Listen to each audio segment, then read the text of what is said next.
Assalamualaikum warahmatullahi wabarakatuh. Pada pertemuan kali ini kita sudah masuk ke bab 2, yaitu perkembangbiakan pada tumbuhan.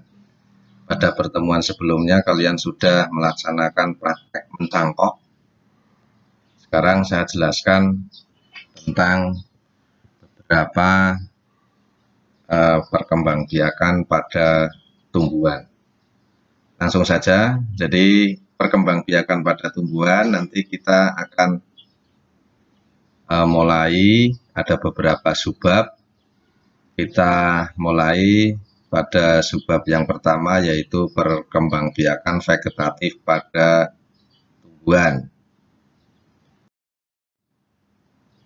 Jadi reproduksi itu bisa dibedakan menjadi dua, yaitu secara seksual dan aseksual, atau bisa dikatakan kawin dan tidak kawin, atau dikenal kalau pada tumbuhan generatif dan vegetatif.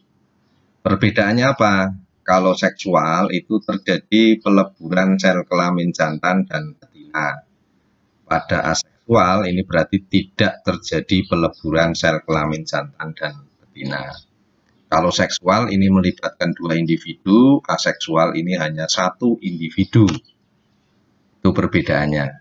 Karena seksual ini melibatkan dua individu, maka biasanya generasinya atau keturunannya itu sifatnya itu perpaduan dari kedua induknya. Seperti kalian itu antara ayah dan ibu. Jadi sifat kalian, baik itu sifat yang hubungannya dengan fisik maupun psikis, itu adalah perpaduan dari kedua orang tua. Karena hasil perkembangbiakan secara seksual. Tuh. Kalau tumbuhan bagaimana? Misalkan pohon mangga yang manis dengan yang kecut, ya nanti keturunannya ada yang manis, ada yang kecut, masam. Tapi kalau aseksual ini sama dengan induknya karena hanya satu individu. Aseksual ini bisa dilakukan secara buatan seperti yang kalian lakukan. Itu mencangkok, ada juga yang menempel, menyambung, menyetek, itu buatan. Jadi aseksual ini pada dasarnya ada dua juga, yaitu secara alami dan secara buatan. Tuh, yang alami itu ya misalkan rizoma gitu, dan yang lain nanti akan kita jelaskan. Kita lanjut. Sebelum saya jelaskan mengenai perkembangbiakan atau reproduksi tumbuhan, kita ulas dulu. Di kelas 7 kalian sudah mengenal sistem klasifikasi. Jadi makhluk hidup atau organisme itu dibedakan menjadi beberapa kingdom atau kelompok besar. Ada hewan, tumbuhan, protista, monera, dan fungi. Nah, untuk kingdom tumbuhan ini ada 3 kelompok besar. Yang pertama yaitu lumut atau nama ilmiahnya adalah Bryophyta, kemudian paku, Pteridophyta, dan tumbuhan berbiji. Ini yang memiliki anggota paling banyak. Tumbuhan berbiji ini dibedakan menjadi dua, yaitu berbiji terbuka dan berbiji tertutup. Ya, berbiji terbuka dan berbiji tertutup. Nanti berbiji tertutup adalah dikotil dan monokotil. Itu ya. Atau berbiji terbuka ini disebut dengan gymnospermae. Berbiji tertutup angiospermae. Tumbuhan berbiji spermatophyta. Itu. Oke, kita kembali ke reproduksi tumbuhan. Jadi reproduksi tumbuhan tadi kan bisa dibedakan menjadi dua, yaitu secara seksual dan aseksual, atau generatif dan vegetatif. Kita bahas yang vegetatif. Vegetatif tadi ada vegetatif alami dan vegetatif buatan. Kita mulai dari yang vegetatif alami. Yang pertama yaitu tunas. Nah, mungkin sering kalian melihat tanaman pisang, tebu, bambu. Nah, itu adalah salah satu dari contoh tanaman yang menggunakan vegetatif atau reproduksi secara tunas. Jadi tunas itu muncul pada tumbuhan dewasa biasanya. Kalau masih belum dewasa tidak akan mungkin berkembang biak atau reproduksi. Jadi tunas ini muncul di bonggol bagian bawah.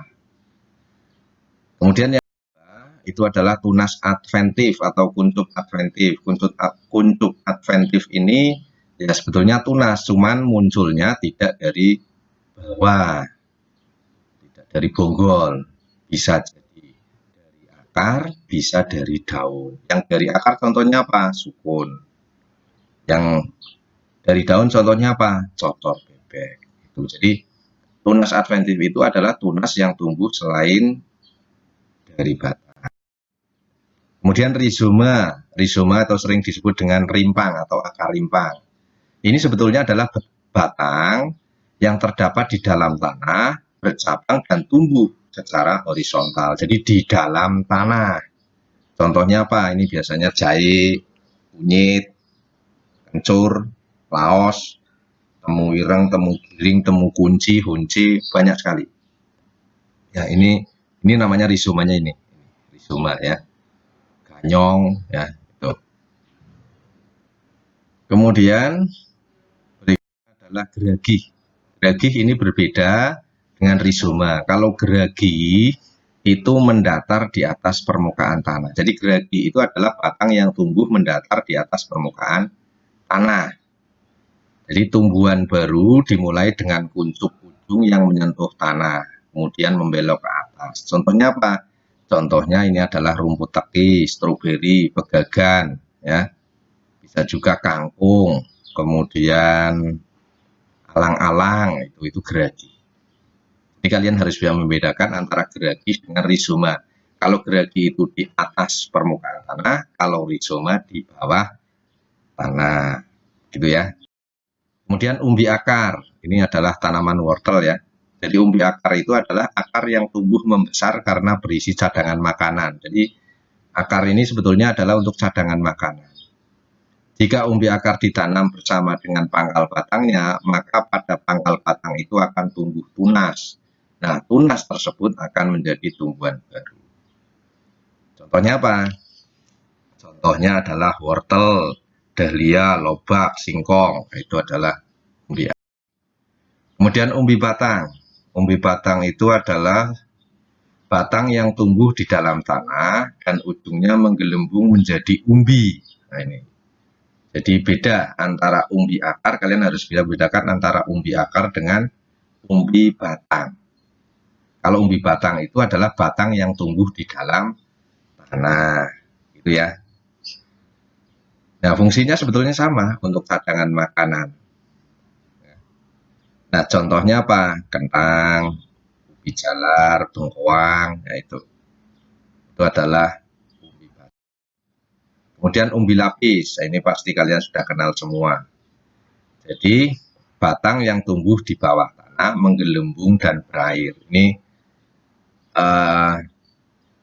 contohnya adalah bawang merah, bawang putih, bawang bombay, bakung, tulip.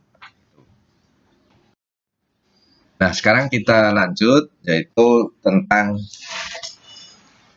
reproduksi vegetatif secara buatan. Jadi selain alami ada buatan. Contohnya ada beberapa cara. Yang pertama yaitu mencangkok yang sudah kalian lakukan.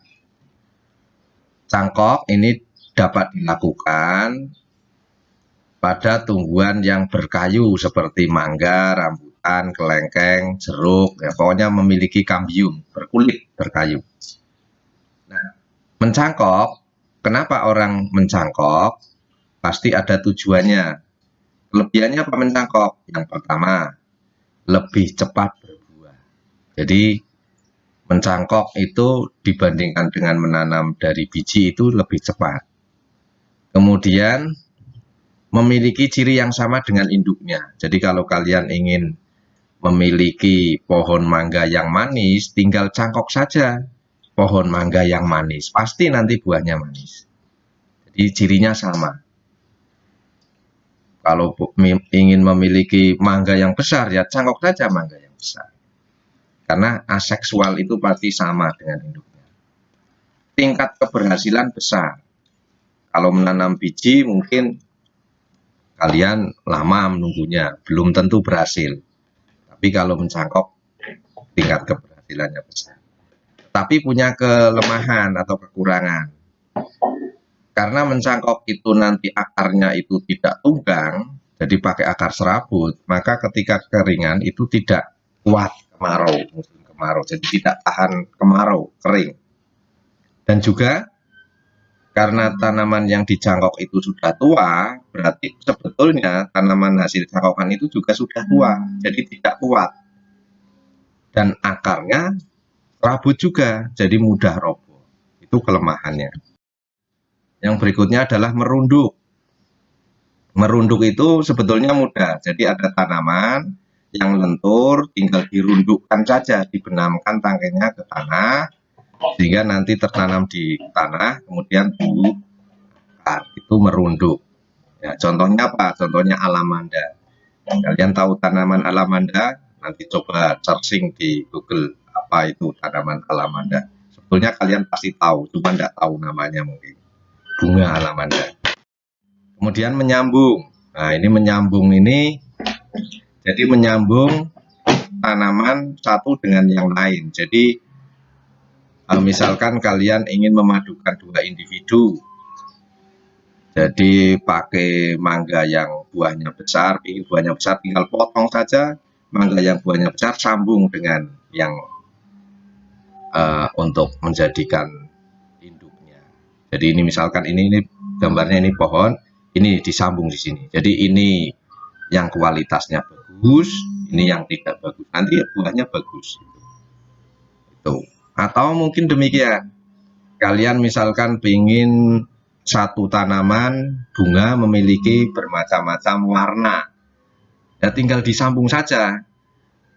Cabang yang pertama warna kuning, cabang yang pertama warna merah. Yang penting dalam satu jenis, ya. Jangan beda jenis, jangan misalkan pohon mangga sambung dengan pohon jambu, tidak bisa. Satu jenis. Misalkan ya mangga mana lagi sambung dengan mangga, misalkan mangga apa lagi ya? Bekur, tahu bekur? Ya, golek. Gitu. Jadi nanti satu pohon buahnya bervariasi.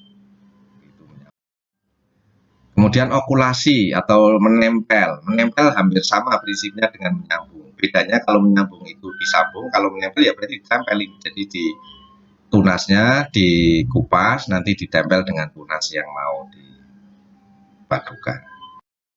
Kemudian stek. Nah, ini stek pasti kenal semua. Stek. Jadi tinggal memotong, kemudian nanti tinggal dibenamkan di dalam tanah. Ini paling mudah, ya.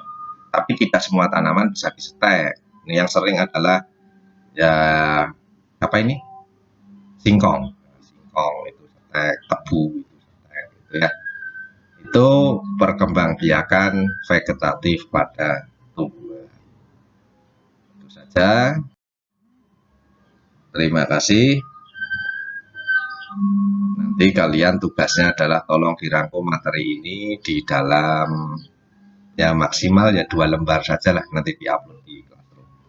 Saya akhiri, assalamualaikum warahmatullahi wabarakatuh.